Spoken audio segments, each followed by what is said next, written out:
tụi nó mà cú đúng giả thế. Ô, tụi đá mình chỉ lấy tì ô. Wow.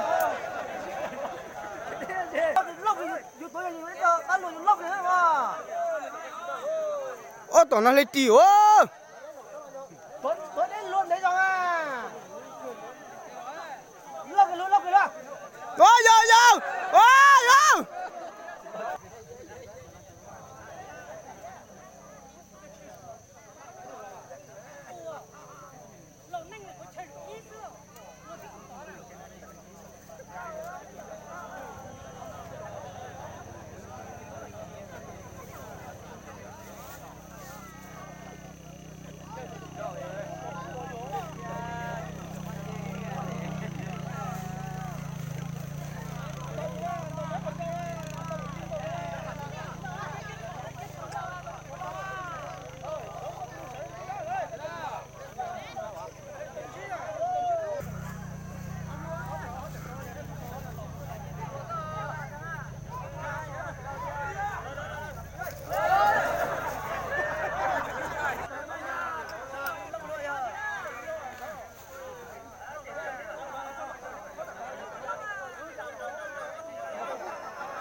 Wow, đầu kiều ơi.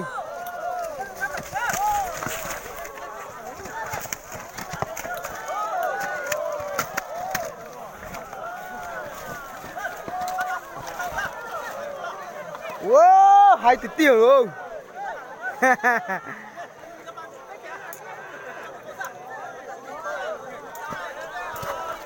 Chín đâu mà ít tà táo ơi. Wow.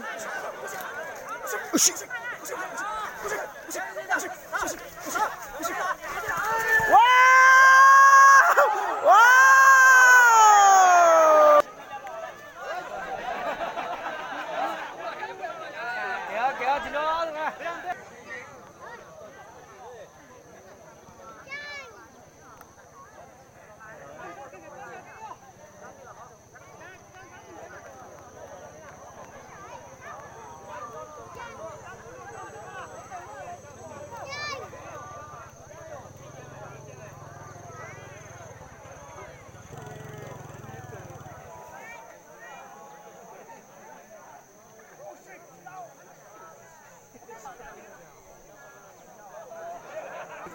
Đó đói rồi.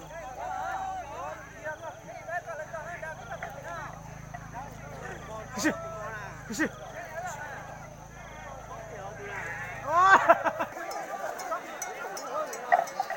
Ô, con này cú bổ này các cậu ơi.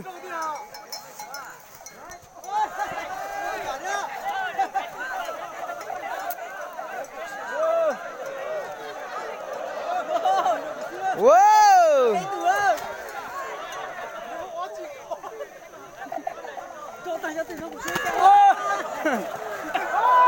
Wow, tụi mình là đã kinh được.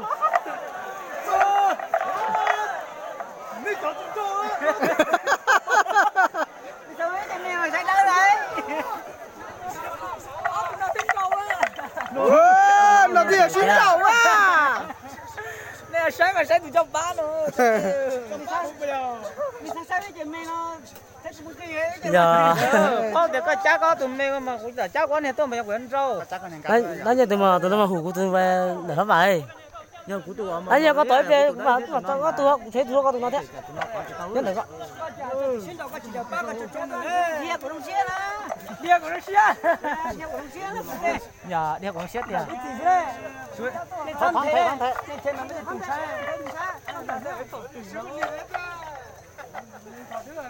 Có tụi mẹ có tin con tin cháu á. Tụi mẹ đặt cái là bố rồi đó.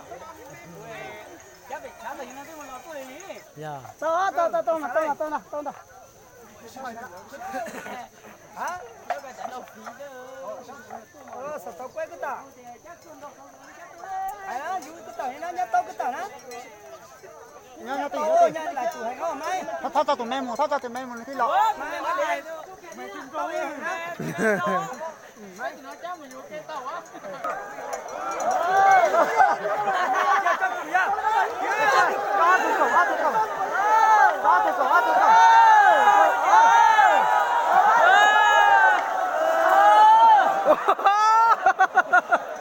Dùng gì nữa?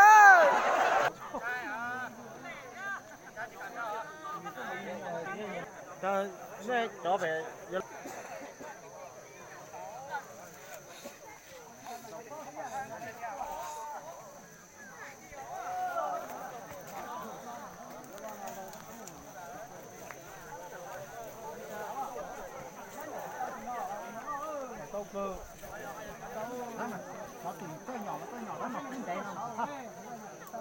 Số rồi, vô nhỏ rồi, vô cho rồi, vô cho rồi, rồi.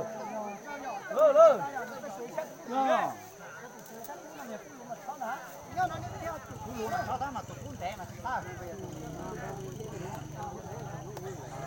xong đi tụi ta là thì nó cũng chỉ chào.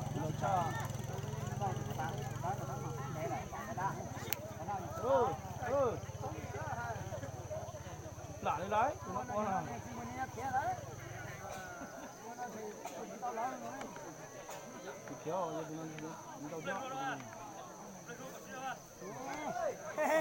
Nhưng mà lúc chỉ tao trên này thì hốt.